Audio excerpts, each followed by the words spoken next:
Hey, romance friends. Welcome to Confessions of a Closet Romantic, your little shame-free romantic recess, where we have fun looking at the best romantic TV shows, rom-coms, movies, and books on a different theme each episode.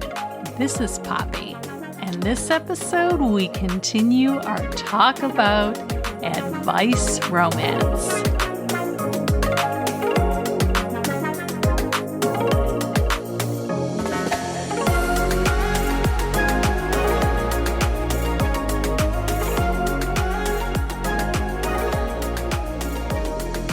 Have I missed the boat? There are a few different ways to tackle this question, but every way I look at it, the answer is always no. You've not missed the boat. Sex is not a schooner you need to catch at the right time, otherwise you are doomed to sit on the shore for the rest of your life, paddling your feet in the waves created by its wake.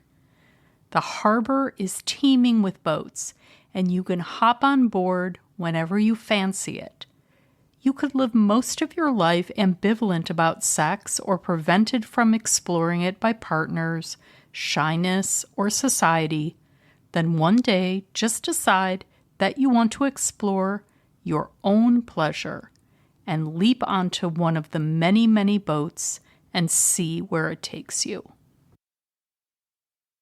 That is a paragraph from the most amazing, empowering post called "You Are Never Too Late to Start Fucking" at girlonthenet.com. Oh, I highly recommend this advice, and I'll link to it in the show notes. When I was younger, I was addicted to Dear Abby. I grew up in a chaotic family, and I loved the predictability and the certainty that I got from these columns that were really, let's face it, just based on a lot of kind of outdated etiquette. Of course, the ironic thing about being addicted to reading advice is that we can identify in others what we really need to apply to ourselves. That and life just isn't that simple, much as we would like it to be. But there are some writers and movies and books that to me really pin down the appeal of the limits, the predictability, and the endless possibility contained in advice and self-help. So I guess I'm a possibility and hope junkie. Combine that with the sweet romance of the vulnerability of people searching for solutions to their most troubling questions, and oh, you're describing an advice romance sucker. The classic rom-com that captures this beautiful mess so perfectly is The Truth About Cats and Dogs. It's a Cyrano de Bergerac retelling. You know how romantic and full of hope and possibility that story is. And it's set at a radio station, so it's about audio, and it revolves around a pet advice show, which is just like the trifecta of irresistible. I think the script and the acting and the plot have fortunately stood the test of time. What I love most about this story is that it centers on two women and how they grow through friendship with each other. The movie opens with Abby, a smart, funny single woman played by Janine Garofalo, giving advice as the host of a pet show on her local radio station. Yes, hello? Hello? Yes, my name is Dan, okay? And I have a cat. And he licked up and down my face, and now I got this awful looking rash. See what I'm saying? Right, you're allergic to his saliva, Dan. No, I'm not. I mean, I never have been prior to this occasion is what I'm talking about. But you're saying he licked your face and now it's all gross, correct? Well, yeah. Okay, how long did this tongue bath last? Well, let's see. It started at 1, went 2, went in. About 3 hours. Oh, Dan. Well, no, it doesn't seem to hurt him any. He right, prefers it. He's a fur person, Dan. He chases imaginary bugs up the wall. Are you gonna do that too? Imaginary? No. No. Okay, this is a good time to talk about limits. You can love your pets, but just don't love your pets. You know what I mean? Repeat after me. Us them. Us, them. Us, them. She lives a content but solitary life, practicing violin in her off time with her sweet cat purring nearby. She's witty and smart and doesn't believe she's particularly attractive or lovable, which doesn't bother her because her warmth and intelligence comes through on her radio show, and she pretty much knows that. But when she overhears a fight between Noelle, the willowy, tall, blonde neighbor next door, played by Uma Thurman, and her abusive boyfriend, oh, she steps in.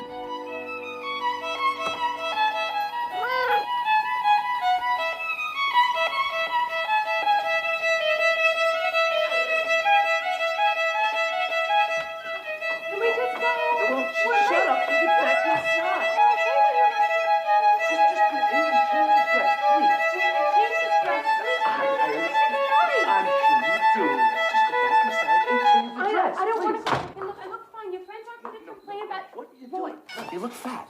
No, come on, don't be like that. Let's just go. Well, What shut are up you and doing? get back inside. Get back inside. Look, I've already changed my dress 3 times, and I just really want... No, I know, but you look fat in that thing. So go in and change the dress and do it now. Dumb bitch. Did you call me? What? I'm sorry, I heard dumb bitch. I assumed you were speaking to me. No, I'm talking to her. You're kidding. Your name is Dumb Bitch, too? No wonder I've been getting all your mail. Do you think we could be related? Because there are a lot of us dumb bitches here in L.A. Hi. Hey, cat lady. Mind your own business. Why don't you leave before I use this bow on you in a way you've only imagined?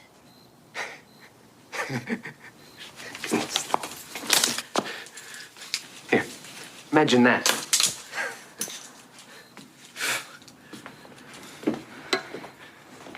You know what? You're not just a dumb bitch. You're an ugly dumb bitch. Oh. And you. Later. Wow, that was, I don't know what that was. You all right? You? God, I'm sorry about the violin thing. I'll buy you another one. That was your boyfriend? I go out with him. Thing is, he's also my manager. You pay him 10% to treat you like that. 15. Hey, he says that's normal. I don't know. Used to be sweet. What are you supposed to do? I mean, you gotta have a boyfriend, don't you? Otherwise, it's just you and a cat, and the next thing you know, 40 candles on your birthday cake. What does that mean? Oh, no. No, I didn't mean you. I didn't mean Forget you. it. This is absolutely none of my business, and I will not be interfering again. Sorry. I didn't mean you. Abby discovers that Noelle has an adjacent problem. She knows she's hot and men want to get into her pants, but she's not respected by them, which is why she puts up with an abusive relationship. When an adorable caller falls in love with Abby's voice as she's giving him advice about his dog, he calls back, very intrigued by her, and asks her out. But oh, short, adorable brunette Abby won't be going on that date. This is Abby. Hello, this is Brian. Yes? We slept together. Me and Hank. Did you get the picture? Yeah, I'm looking at it right now. He spent the night. Oh, that's so great. How's it going? Yeah, well, he snores, which was a problem. But we solved it. How'd you do that? Well, he slept on my face and I couldn't hear him anymore. That's a good solution. I'm glad he decided to keep you. Yeah, so am I. I just wanted to say thank you. Oh, you're welcome. It was my pleasure. And I'd really like to say it in person. How about you meet us for a drink? Or a walk? A walk along the canals? Why would I mean a listener I know nothing about except he puts roller skates on his dog? Good question. Good question. Well, I didn't want to say this up front, but I've got this really bad case of mange. And it's terribly itchy, and I just can't stop licking it. So I was wondering if you could recommend an ointment, or at least have a look at it. What the hell? Okay, how about the Washington entrance at 5? Great. Well, I'll see you there. Okay, me too. Great. Okay, bye. But, oh, no, wait, I forgot to ask you what you look like. Oh, why do you need to know that? Just so I can recognize you. Oh. What do you think I look like? I don't know if the voice is anything to go by. You look great. I'm 5'10", blonde, thin. Hard to miss. Okay. I'll see you there. Okay. No, you won't. Oh, the tangled web we weave when we are anxious and struggle with self-esteem. I love that this story is about these two women helping each other to raise their self-esteem and to grow. Now, Ben Chaplin as the love interest is no slouch. He's absolutely adorable, and he comes through at the end with the most beautiful monologue. I love her for who she is. And if she weren't, it wouldn't matter. Of course it matters. It always matters. No, the truth is... The truth is Helen of Troy. What? Helen of Troy, men die for that shit. The truth is you would not be so enamored with Abby if she looked like... If she looked like... What? What are you talking about? Look, you know how someone's appearance can change the longer you know them. How a really attractive person, if you don't like them, can become more and more ugly. Whereas someone you might not even have noticed, that you wouldn't look at more than once, if you love them, can become the most beautiful thing you've ever seen. All you want to do is be near them. I love Abby.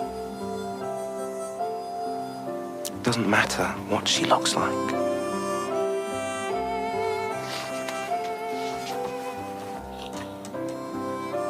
What's the matter? I'm happy that you said that. And this movie has one of the best phone sex scenes ever, people of romance. So you are... Yes. Are you? Yeah.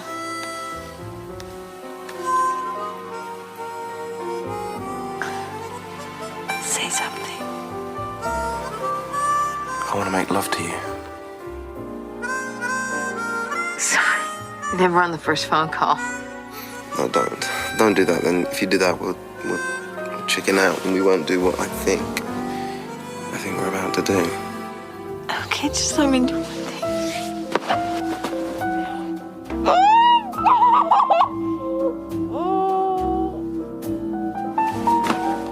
Okay, hi. Hi.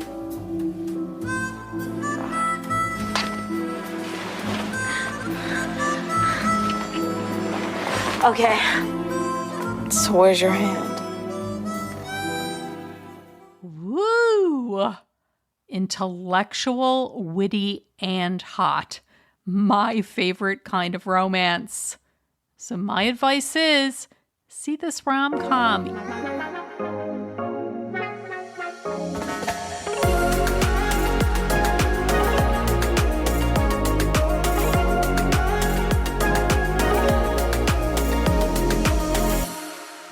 I am a sucker for romance book roundups, especially roundups that connect romance tropes to conundrums in real life, and roundups that highlight stories that feature sex, gender, and body positivity.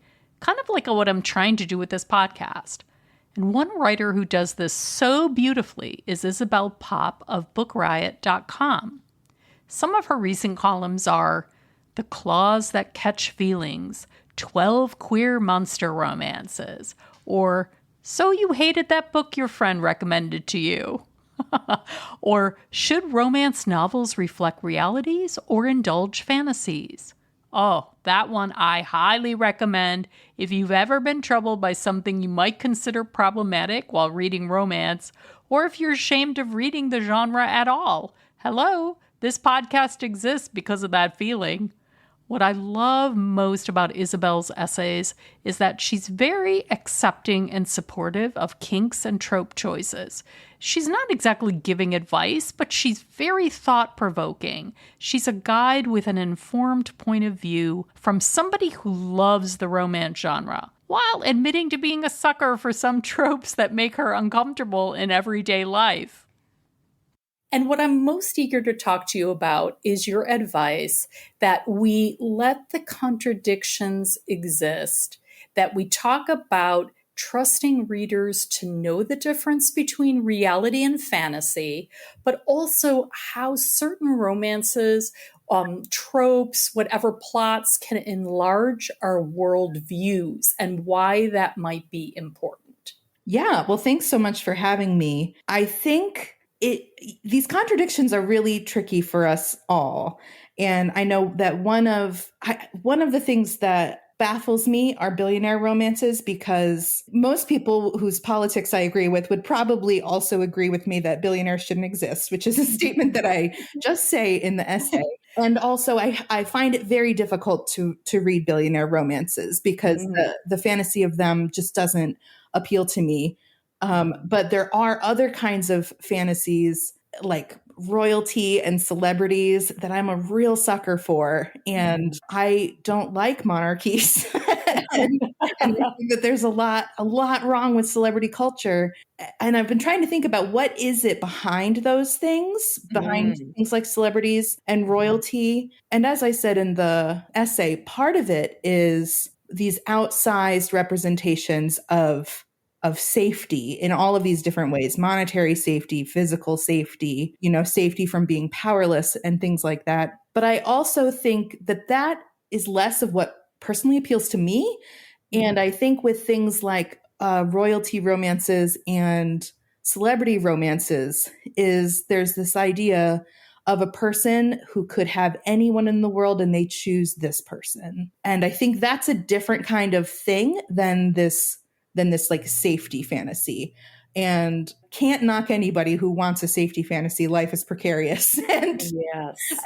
But for whatever reason, that my id doesn't fix on that. But the idea of like being the chosen one from this person who is so highly desirable, I get it. That gets me every time. And also, I did think about myself and some of my favorite billionaire and millionaire romances. I did a whole episode on them, and they are not my tippy top favorite, but there is something about the jaded person who has it all, but sees you as a precious jewel in light of that. I agree with you completely, but I also agree with you, as you said in the post, that we have to think about sometimes how they got there. And that's a bummer. I kind of just try to focus on the fantasy because for me, romance is escapism. But I also agree with you that there are some important points that are being made, maybe only obliquely, about these realities of life. And can you be conflicted as you read them and still enjoy yourself? I think I can. I think maybe I don't get into contemporary billionaire romances as much because it's just too present of what labor conditions and things like that are like in this country and globally. And it seems like, it's terrible to say because it's truly awful.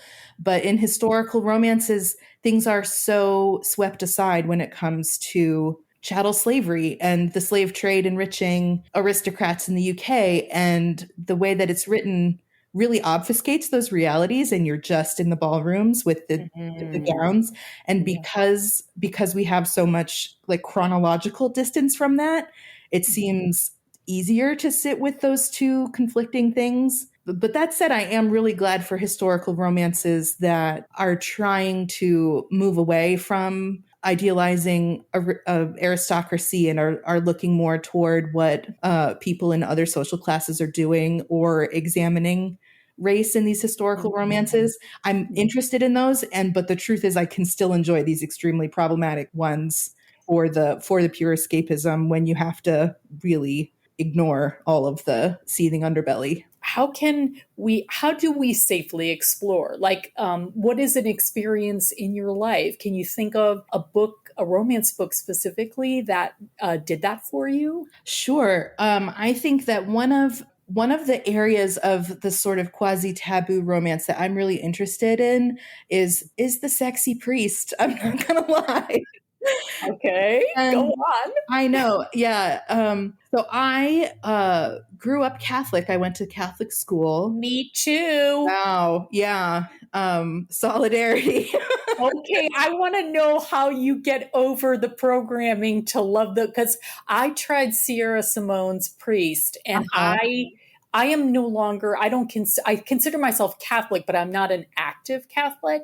But I even found that difficult. Like I couldn't see it the way other people saw it, I guess. So go on, tell me about your experience. Yeah, so Sierra Simone's Priest and some other romances have really helped me realize, because I have now fully just bounced off of religion. It is not for me. But what fascinates me and what does open my eyes are romances where other people's sense of religiosity feeds into the romance in ways that I find intriguing.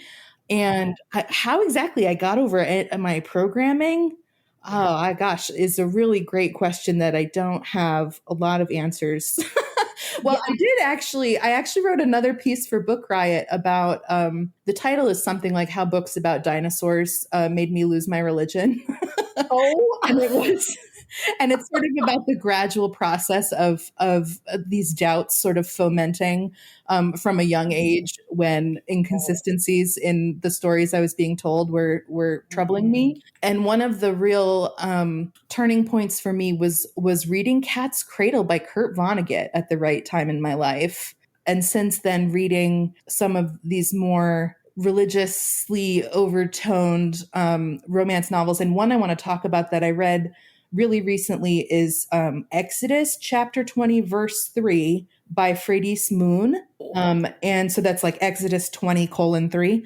And it's a monster romance where the monster is a biblically accurate angel. It's about a young man, a trans man, who has to do some community service, and he goes to this very remote rural church to help fix it up. And the person who is there trying to reestablish this church is this sort of shape-shifting, biblically accurate angel. And the two of them embark on a romance. And I read this really recently, and what I loved is the way that it emphasized things like that religious texts were written by humans, and so they have this like failed nature because of the human flaws that are sort of written in, and the failure of the human imagination to capture what a god would really be like. And what it is to be like a conduit for faith, for worship, for things like that. And I really highly recommend this book. It's beautifully written. It's a little novelette, won't take anybody too long. And yeah, that was a real treat in my romance diet recently. And guess what came across my computer screen as I was planning this episode? Notice of an upcoming book called A Regency Guide to Modern Life, 1800s Advice on 21st Century Love, Friends, Fun, and More. This charming book will be published this coming February, and it's written by Carly Lane. She's a senior TV editor for Collider Online and a self-described romance nerd for Vulture and Paste Magazine. Her romance roundups have inspired more than one episode of this podcast, so I had to hear all about how she wrote this book. Carly Lane, I have you here on the show to talk about A Regency Guide to Modern Life. You are a pop culture writer. You are a romance writer in terms of roundups and reviews, and you do a lot in lots of different genres. And I just wonder what you did mentally to get into the mindset of the Regency era to give this type of advice. The short answer actually is read a lot of Regency romance. I do feel like historicals for me, and ironically, were not the first romances that I started reading to kind of get into the genre. I actually started as a reader with paranormal and then kind of branched off into the other subgenres once I realized that I kind of had a hunger for more in the genre. My first romance was actually the first book in Nalini Singh's Changeling series. Yeah, historicals, I think for me also have just been really comfort reading in a big way. So, even when our present is, there's a lot of uncertainty and a lot of, chaos and real world things. I feel like historicals for me and kind of just being able to drop into a realm of balls and society things and the ton and, I don't know. It just that there's an immersiveness that I think I get there that contemporary romances they're not as escapist for me a lot of the time. But yeah, when I was writing this, honestly, reading was the best research that I could do in terms of being able to immerse myself in like the voice of the Regency. Well, and also don't you find, I think in the best of the subgenre of Regency romance, there is a tension with the best writers between the rules and the mores and the norms of the time, and then what their main characters do within that structure. And I wonder if that was part of the impetus behind your 1800s advice book for modern people, if that tension between the constrictions of that society and wanting to give modern advice, if that was part of the fun of it, or was that a big challenge? It is kind of fun, I think, because the humor comes from thinking about what a person from the 1800s would say when confronted with something like beer pong. Like how unseemly they would, right? Like that was one of the things of, writing from the perspective of this proper lady bestowing advice who thinks that she knows everything about everything. And to an extent, trying to be well-meaning in her advice. But then the humor, I think, comes from not understanding like why somebody would want to order a cappuccino when there's perfectly good tea that's an option or something. Like you kind of have to.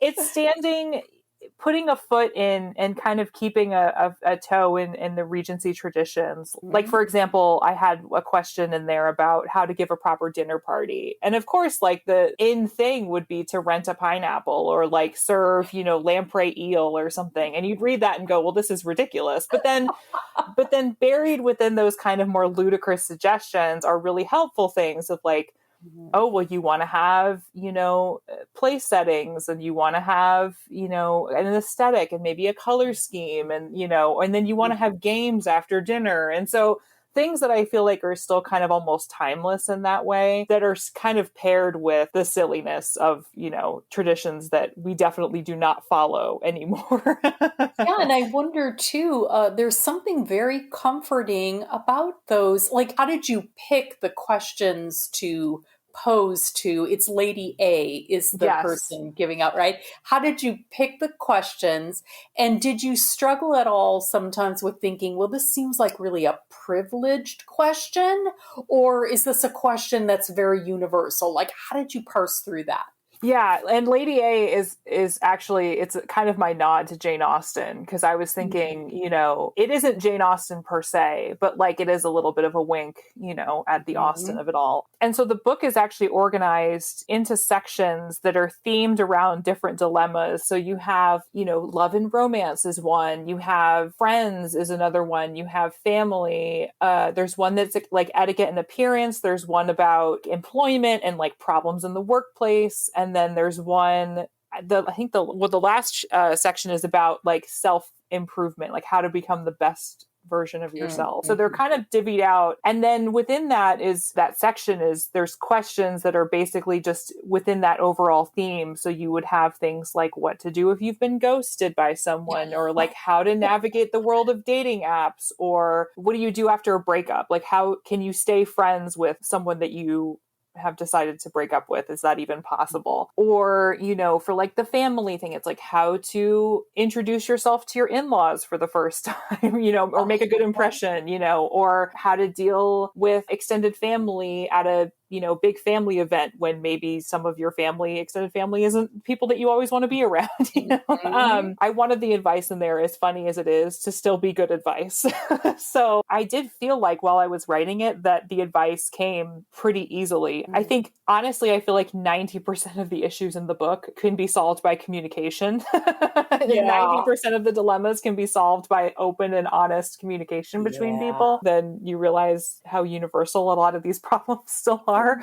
But of course, in the Lady A way, it would be inviting them over for tea and, having a nice sit down as opposed to calling someone up on the phone. It is a lighthearted book. It does touch upon some heavy topics, but did you ever hesitate on being seen, even in a lighthearted book, as the person doling out advice? I don't think so. I mean, there were times, I know when we were kind of brainstorming certain things to be included in the book, my editor definitely tried to emphasize, like, we want to keep this fun. Overall, we want people to have fun and enjoy reading the book. We don't want somebody to crack it open and be like, well, this is depressing.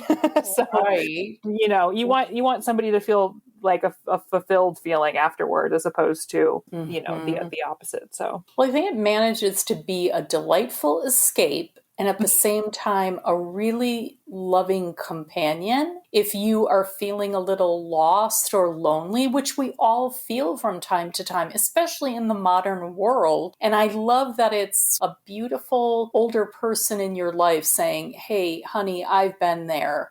Here's how, let's have a little giggle and let's put our heads together and think about how we can get through this together. That was the thing, too, that struck me writing it, was a lot of these problems might have more of a modern tone to them. But I think in writing it, even from a perspective of somebody who would have been born centuries before, you realize that a lot of these issues are still timeless.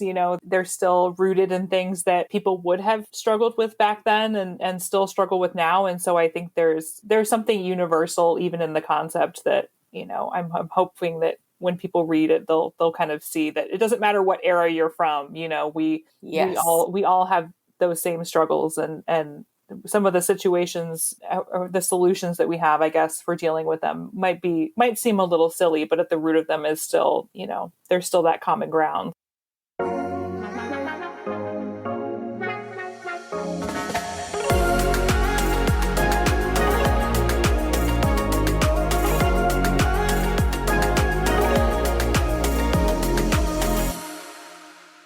We all need a little advice from time to time, a little externalizing of the things that are running around our minds.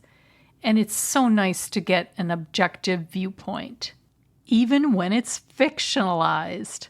It will be no surprise to anybody that I'm an audio and radio nerd, and I've listened to National Public Radio for years. So when I heard the plot of the contemporary romance The X Talk, set around an NPR affiliate, I was all over this romance. So Shay is a producer at her local NPR station in Seattle. She's a passionate radio nerd who dreams of hosting a show one day herself. Dominic is the hotshot J-School intern who arrives at the station and stumbles on a huge gotcha story about the local mayor. When the production team is assembled to talk about low ratings, Shay impulsively pitches a relationship show idea she thinks will be shut down immediately. But the program director embraces it after seeing Dominic and Shay spar in the meeting. Another sip of tea, and then he presses his lips together. It's almost simple, really. What is? Dominic asks, a note of irritation in his voice. It's slight, but it's there.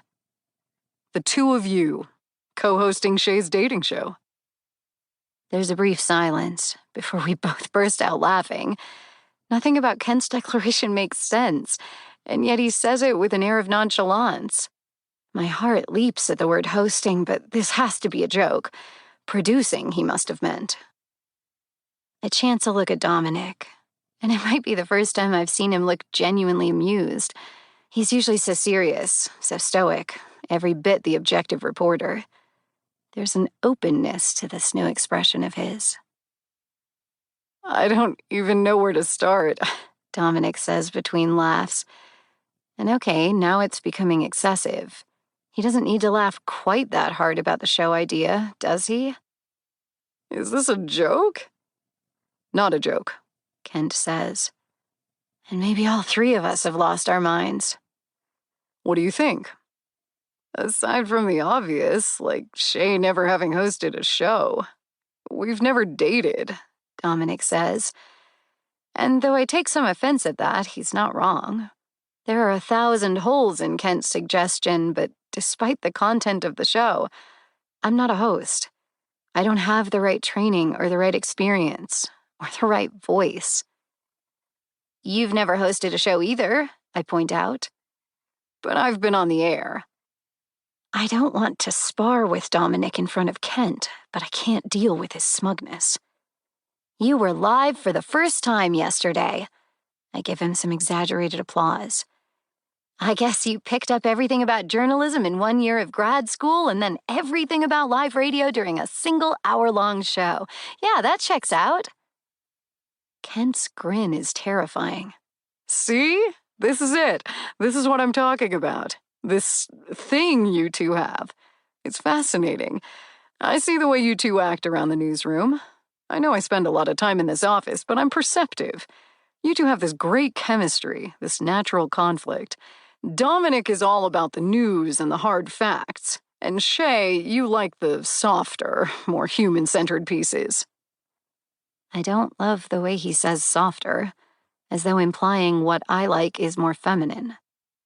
Listeners are going to take one side or the other, Kent continues. Team Dom or Team Shay? We could get some hashtags going, really capitalize on the social media angle.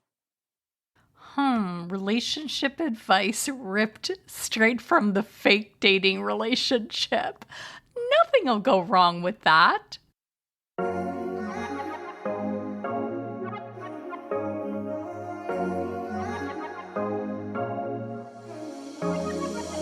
If you enjoy this podcast, I hope you'll tell a friend about it. For more information and show notes, visit confessionsofaclosetromantic.com. My Swedish grandpa didn't have advice on love, but he did say never have meatballs without lingonberries. So, hello, Sweden. I'm glad you're here. I'm glad you're all here. Until next time, my advice is love yourself first.